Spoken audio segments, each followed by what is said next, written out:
You guys read the title. Today, I'll be showing you exactly how I played as Andorra and conquered all of Europe. My second attempt did end up with me taking over all of Europe, but it didn't start off too well either. I did the same setup as my first attempt, but this time, since Spain wasn't a player, I decided to go for Gibraltar first instead of Monaco. And this time, I declared right away without trying to declare while being right next to the country. But once again, somehow, I lost all of my troops to them, and I honestly was going to redo this attempt, but I kept going because Spain and Tunisia weren't players, and Tunisia is one of the best countries to go for as a one city country because you could take them over without taking their square city, and they don't have a large amount of land with like three different terrains like Morocco and Algeria. So I sat my down to Tunisia and I kept making more until I eventually took them over. While I was taking over Tunisia, Greece started expanding into Spain. That was a problem because if I wanted to form Iberia, I knew I'd eventually have to deal with him. Before going straight into the war, I needed to set up myself properly. So I just fought on Cyprus and Ireland, but in the end, I only went for Cyprus. And at the same time, I developed Tunisia and put mines on the cities that make phosphate so I could get enough money. And then from there, I went into other countries that were near Cyprus so I could take over their population and get enough manpower to eventually deal with Greece and its allies. I also took over Algeria so I could have a direct border with Greece since he also conquered Morocco. When I was finally ready, I made a bunch of infantry in Cyprus along with destroyers to surprise attack Greece and take its capital. I also made tanks because even though I only went infantry tech, tanks are just a better way to take over cities. Greece was allied to Russia and Italy, and Russia had a lot of power in Europe, so I decided to keep pushing into him because he was begging for money in the chat, and I knew that this would be the best time to take him over before he regained his strength. But because I was training up so many troops, I got into a really big deficit and had to take off research and education spending.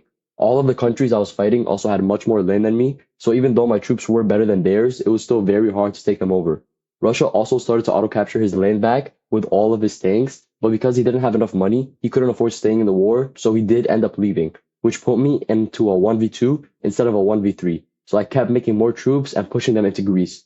I originally didn't even notice Italy, but he had some artillery and troops near my capital trying to chip down my infantry. So I also made a bunch of troops to auto-capture him as well, but I knew that to actually defeat him, I needed to take over his capital. Once Italy realized he wasn't going to be able to take over my capital, he kept trying to white peace. But you guys already know that once you start a war with me, either you are going to end it or I will. So I made 320,000 infantry and mountain specialized them and got ready to push them into Italy.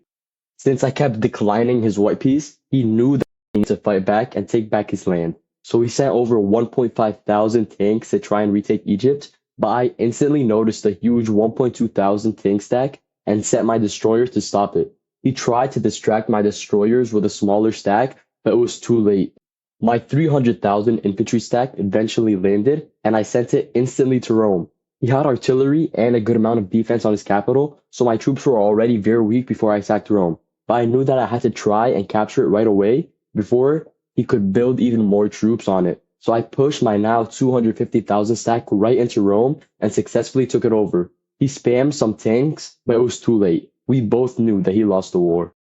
So now Italy, Russia, and Greece were all gone, and the one hard country to really take over is Russia. So I guess it wasn't really bad when a different country attacked and took over the hard parts, and I ended up taking over all of the remaining land in Russia and also got ready to attack the UK and Germany so I could try and form the Frankish Empire, which I honestly didn't even know that it was possible to form it as Andorra. So I'm gonna skip all of that and cut to the part where I form and South Africa tries to form a coalition against me. After I took over the UK and Germany, I had to take over some releasables to form. So I accidentally just fired on East Africa, who had three cities in Germany that I needed to form. South Africa was trying to private chat with them and ask East Africa to fight me, which they didn't want to do. So I could have honestly gotten into that war very early, and that might have messed up my chances, but I did finally form, and I just fought on South Africa so they don't get a chance to prepare a big enough army of tanks to auto-capture Europe. I declared on South Africa right away and sent over 3.5 million troops to take over Poland. Somehow they had 9,000 tanks in Poland, and I had no idea. My troops absolutely cooked his max tech tanks, which proves infantry is much better late game.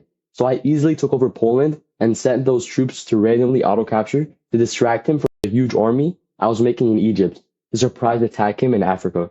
And honestly, I felt that this war was going to be too easy. So I told East Africa he could join to support South Africa if he wanted to, which he did. So instead of just taking over South Africa with my troops, I used them to auto capture everything, and it did start off well. I was taking over so much of their land, and at one point I was even able to force peace South Africa and end the war. But I didn't because the point of Rise of Nations is to fight wars and have fun. And I probably would have beat them much quicker if the US didn't join. I noticed that the US was making a bunch of bombers, so I made some fighters. But either way, his bombers got through and were bombing all of my high population cities. I then made forts on every city so I could try and prevent his bombers from doing too much damage, but it wasn't enough because my stability was going down and my war exhaust was going up. I got into a huge deficit and almost went into debt because of all the troops I was making. And honestly, communism saved me because if I wasn't communist, I would have definitely started to fall apart by now. My internet also randomly cut off, so I could have also lost there if they were able to make the troops on my capital move and start auto capturing, but I rejoined in time. I still don't know how, but I started recovering quickly, and the US was actually the one to start falling apart before me since he was a demo. So I kept making infantry and kept pushing them in, and eventually did enough damage to East Africa and South Africa. And East Africa left, and so did I, because my goal was already completed a while ago. So make sure that you guys like and subscribe so I can post the next video in this series.